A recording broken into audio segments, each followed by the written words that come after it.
Morning, back out again. This time I'm up in the Breamish Valley, Northumberland again. So I'm gonna have a little adventure around here with the dog.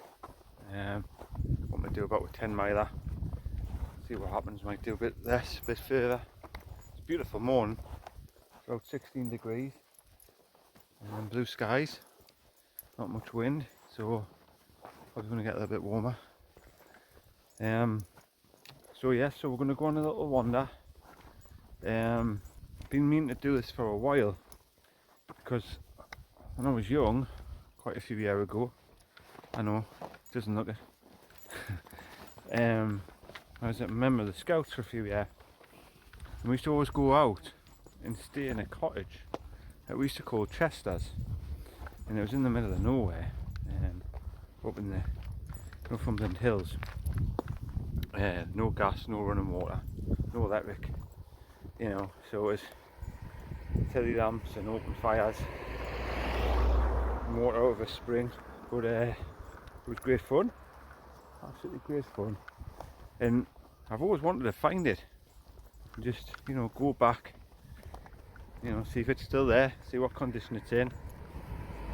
Might be derelict, it might be well maintained, I'm not sure, but it's always been one of them things I wanted to do, and I've had a little bit of research on the internet and from the OS map, and I think I found it, and it's up over the hills. So part of the little adventure we're going on today, I'm going to go and see if I can find it.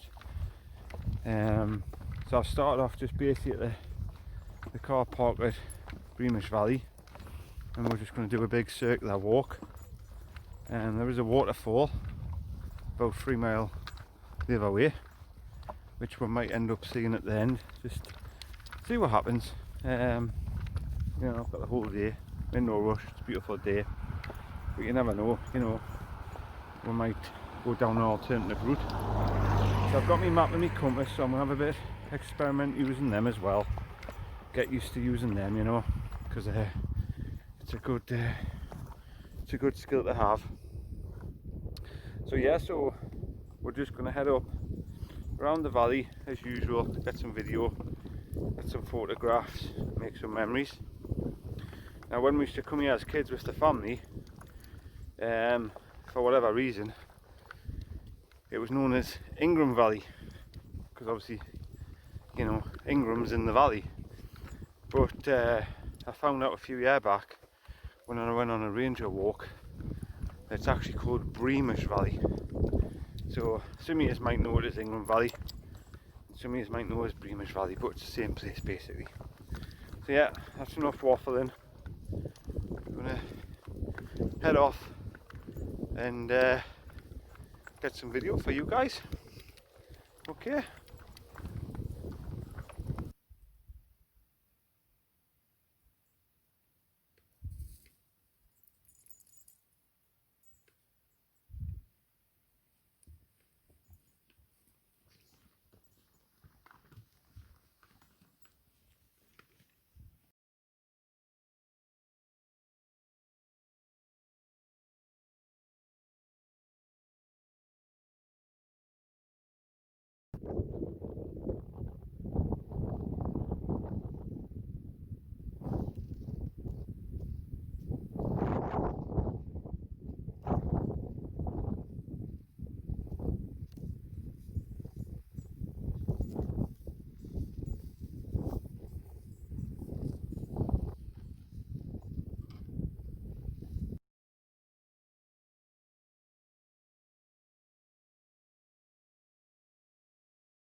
Okay, here's a tip for you. I learned this on a video recently. If you're ever following the way markers and the white arrows going away, you can just see this one.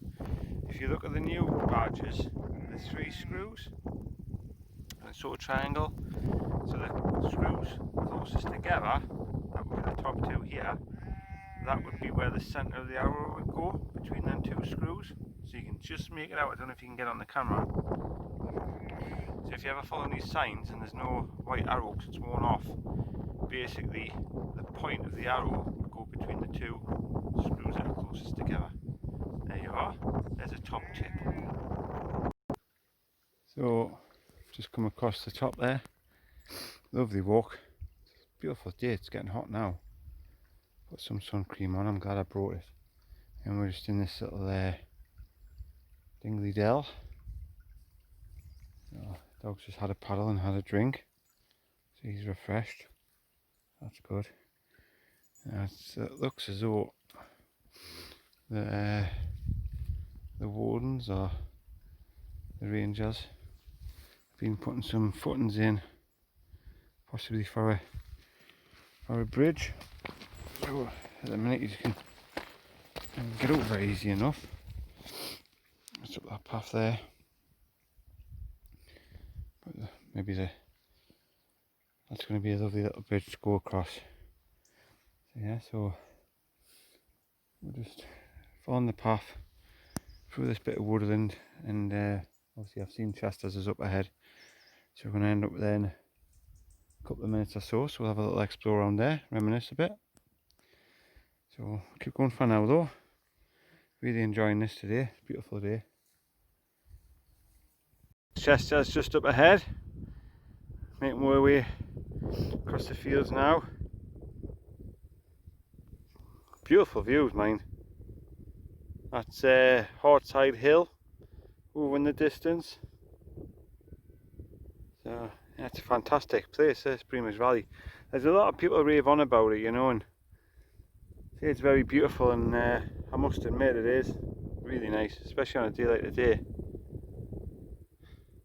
So yeah, not far now to Chester's, so we'll keep going. He's getting his exercise. So I tell you what, there's loads of flies about just around here for some reason. Just come out them woods. Loads of them, blue bottles, nasty bloody horrible things. But it's nature. You can't do nothing about that. You've just got to get on with it.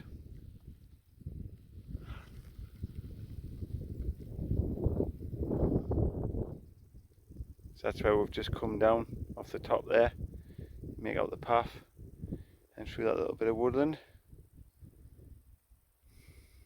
Right, carry on. Wow, it's just how I remember it.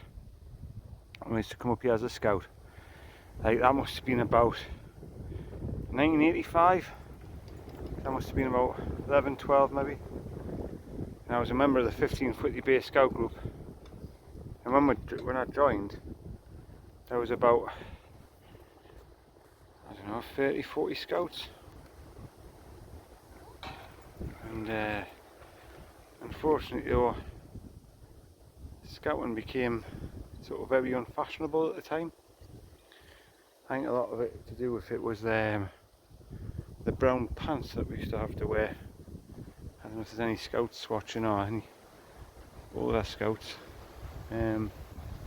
Used to have them sort of weird sandy coloured brown pants, and I remember like at school you would get the mickey taken out of you for wearing them, and that put a lot of people off. I remember, you know, kids, and they were just sort of saying, look, you know, I'm not going to go to scouts because I got the mickey taken out of us. And probably before I left, there was probably only four or five who were left. There's 2 scout leaders. I remember one of them was called Mike. He had a big ginger beard, and used to drive a Land Rover, a bit like Vera's, you know, the old ones, the blue and white ones. And he used to tell the most amazing ghost stories. He used to have all bloody petrified. And then it seemed to be, because there was only a few, we used to come up here quite often. Just come up here for the weekend and just have fires and play with knives and axes and just explore. It was great. I think that's where I get the, you know, the love for the outdoors from, because it's all happy memories. And in there, in the big two windows there on the left, there was like a big sort of bunk room, just like a big frame 4x2 with a lot of plywood, sort of, you know, like a big sort of shelving unit, but we used to just jump on there for sleeping bags. And then we had a little fire downstairs. Obviously there's no running water or electric, but you didn't care.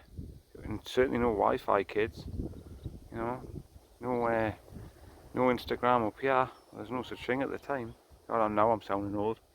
But yeah, we used to get up here and have great times. I always remember though, we used to drive so far up, and then the two leaders would say, chuck out the Land Rover, and would probably have to walk the 2 or 3 miles up the farmer's track to get to here. And I think that was to give them a break and let them have a brew or a beer while we walked up here. And by the time we got up here, we were knackered, so we just wanted to lie about and chill out on the first night. So, you know, you look back now and you think, they used to say, oh, the Land Rover won't be able to manage up the track without using, you'd have to get out and walk. And of course, when you grow up and you realise how powerful the Land Rover is, you think, you know, 3 or 4 little teenagers wouldn't have made any difference. I could have easily managed to get up here. But yeah, happy memories. I'm glad I've got back here, and it's still standing. It looks in really good condition. I can see a bit of gutter there about the porch that needs a bit of scenic, but you know, apart from that, it looks wind and watertight. So we're going to have a little nib. But yes, happy memories.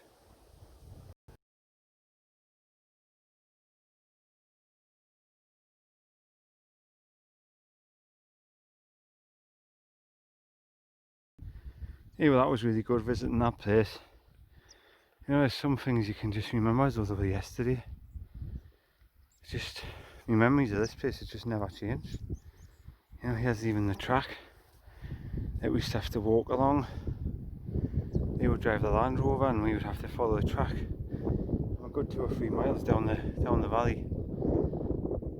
But I think I've got an old photograph of when I was in the Scouts, actually all packed ready to come up here. So I'll have to see if I can dig it out and put it on here.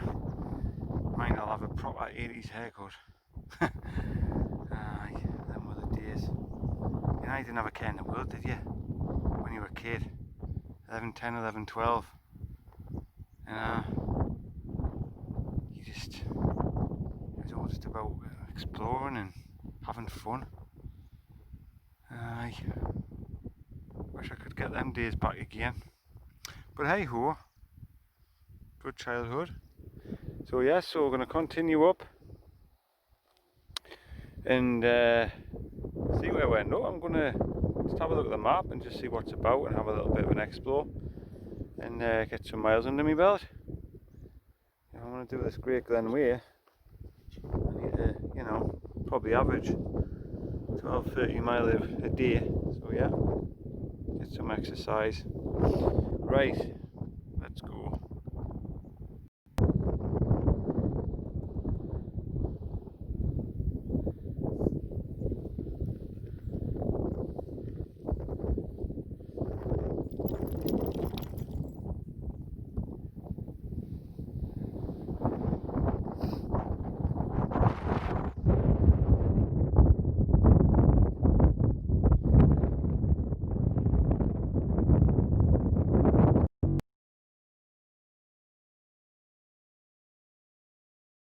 Tell you what, we've all got our own things in life that we love and enjoy, and you know, some people enjoy a pint, a pub, cigarettes, fast cars, holidays.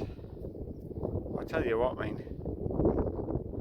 this takes some beating. I just love this sort of stuff. It's so alive. Love it. Look at it, man. Beautiful. Got the place to myself.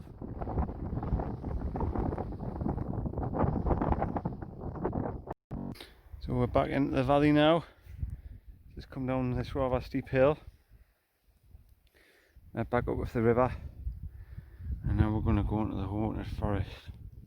Whoa. Now one thing, I'm not hungry, but I'm ready for a cup of coffee, so I think we'll find somewhere, have a cup of coffee, and then as soon as we meet up with that water, we'll get with our Sawyer, filter kit out and replenish our stocks. But loving this, so let's keep going.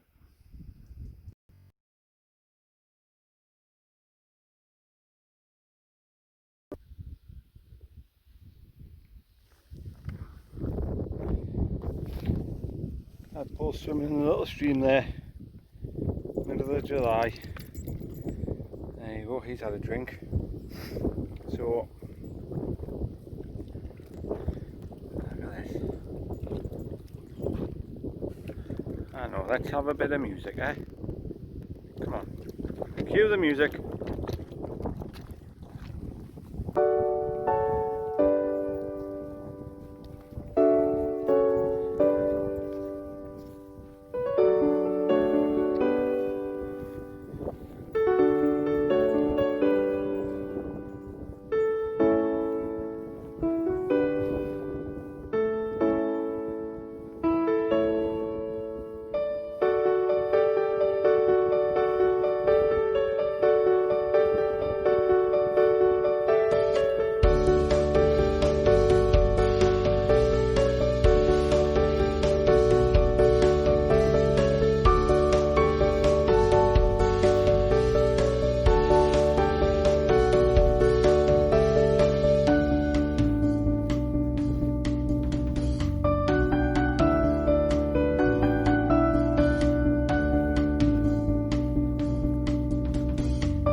Just see some hills,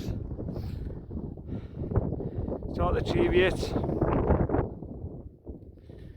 and then we'll go, that's Hedge Hope.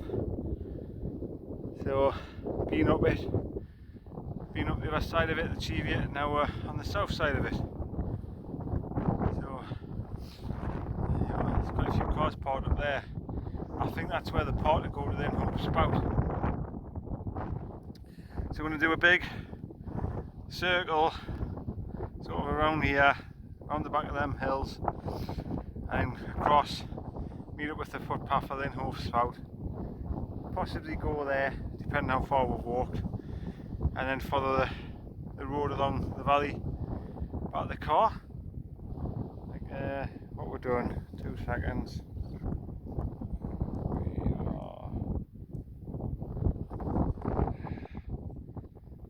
4.77 mile in.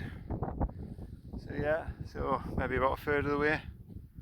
See how we get on. So keep going. Get them calories going. Steps. Whew.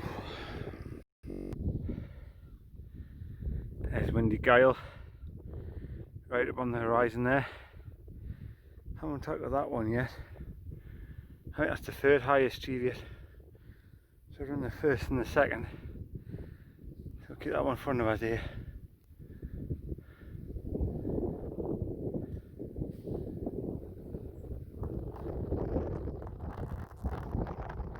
Go there, Simon's Side on the horizon there. Looking south. Fantastic views. Whew. Tired now. I'm gonna have to get some lunch shortly.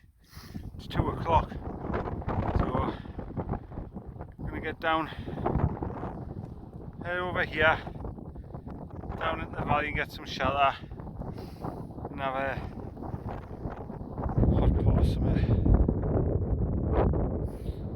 And yeah, we're enjoying it very much. Down, met the tarmac road. As far as the river, through Breamish Valley, back towards the car. I think it's about 4 mile, 5 mile maybe, back to the car. So nice little walk in the valley. We can veer off further up here, go left up to the Home Spout, but I don't know if we'll bother. as time's getting on now, because I've stopped a few times and just enjoyed it. I'm going to stop shortly, make myself a mug shot, and just sit next to the river, just take it all in. So I can always do the Lynn Hope Spout waterfall next time. I think it's Lynn Hope Spout anyway, but whatever the waterfall is, we can do that next time. Something else to, another reason to come up here. So yeah, so follow the road along, and then we'll find a nice little place to sit, make something to eat.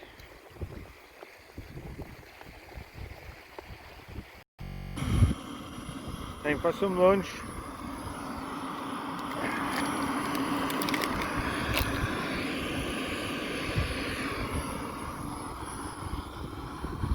Nice little spot as well.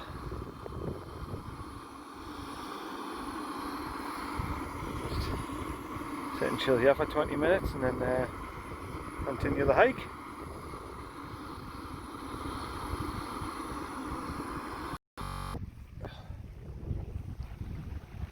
So yeah, just getting a bit of lunch.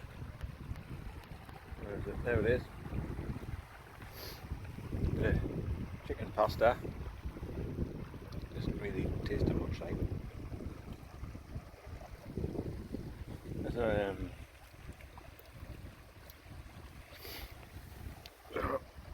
I've been this is one of the first walks I've done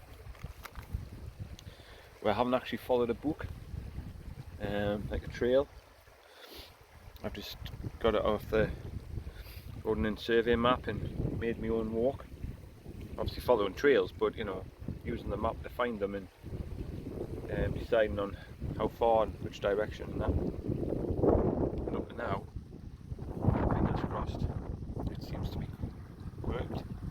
I've had to use my compass a few times and took a bearing, but yeah, it's working. I did have a bit of a sketchy moment where I had to sit and think about it for a while, because I sort of thought, well, you know, the path's meant to go straight on at the T-junction, but it was either left or right, which confused us. But I got my compass out and took a breath and had to think about it, and then I realised that it was exactly where I was meant to be. Instead of going straight on, to take a right. So I took a right and walked down the hill, met up with the river, which is exactly what the map says I should do. So yeah, all good. So I've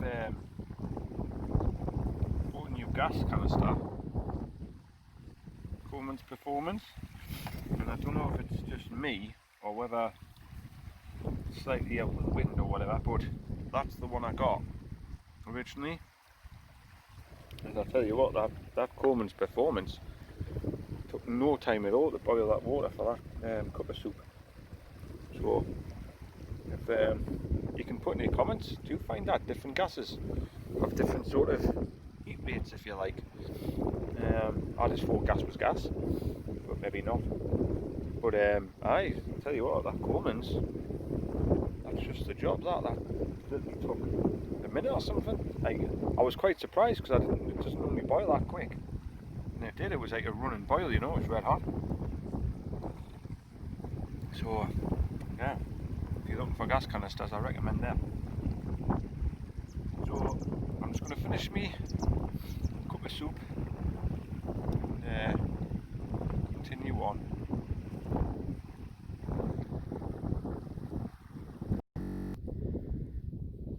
So right down there's where I just had my lunch. Just walked up here. You think when you're walking through the valley it'd be nice and flat, but oh no, not when you follow the road. Up.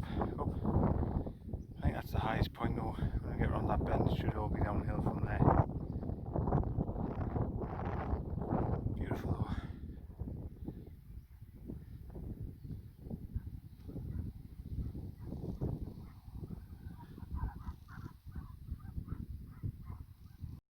So just following the road, and then just on that bend, veers off down to the left, past them woods, down into the valley towards Lynn Hope. The views though.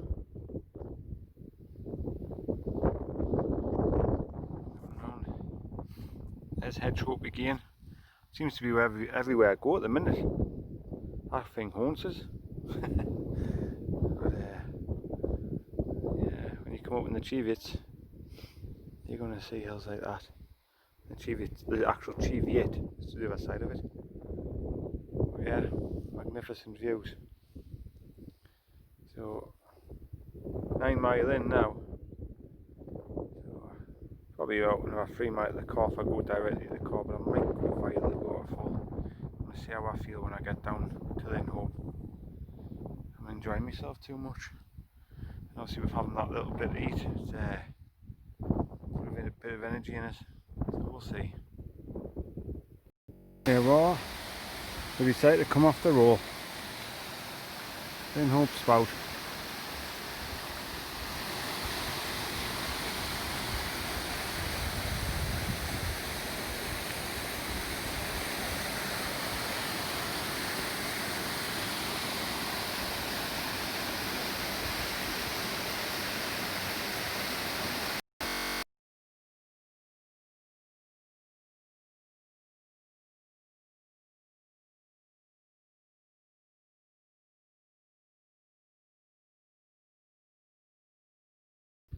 Right, just checked, 11.8 miles. So that's where we were before, Chester's. Right up there, furthest clump of trees. And then we'll come across the top of them hills, round the back of that one, underneath there,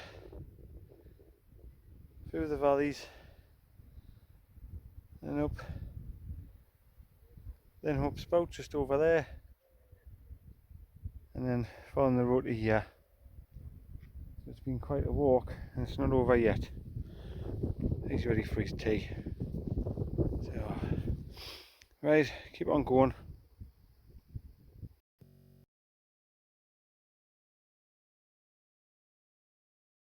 London Road, this.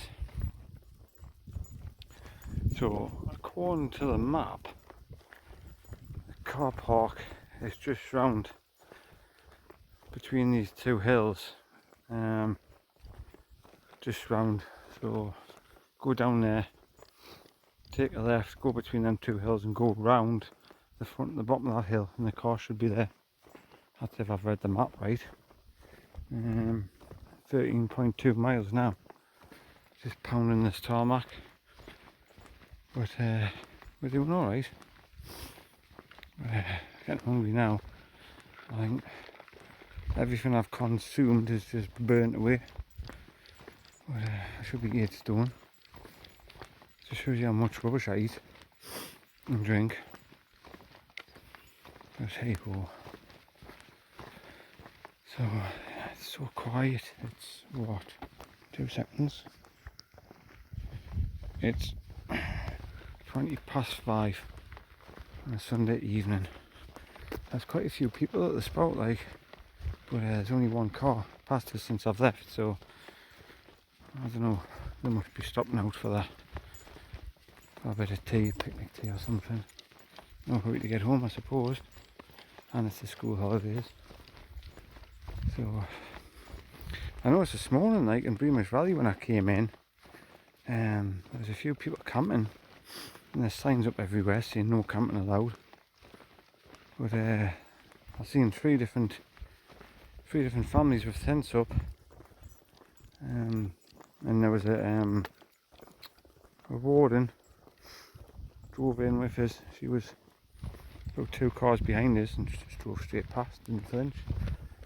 So even though there's signs up saying no camping, I wonder if they're just not really bothered. If anyone on here has ever camped at Breamish Valley, you can let us know what happened. Did you get chased, or did they turn a blind eye? It's a beautiful place. But anyway, we'll just keep pounding on and drink that cold beer when we get in the home. When we get to the home, not that old, when we get home.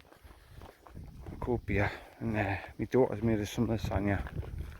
So big shout out to my daughter. You know, because she says she watches these videos, so I know she does, because she'll know that I've given her a shout out. And if she doesn't mention it, I know she hasn't watched it. We'll see. But anyway, yes, I'm looking forward to me lasagna when I get in. Get some carbs and calories inside of it. So, this man, beautiful, isn't it?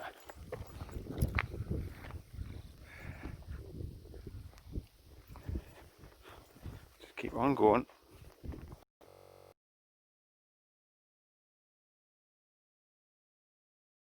Right guys,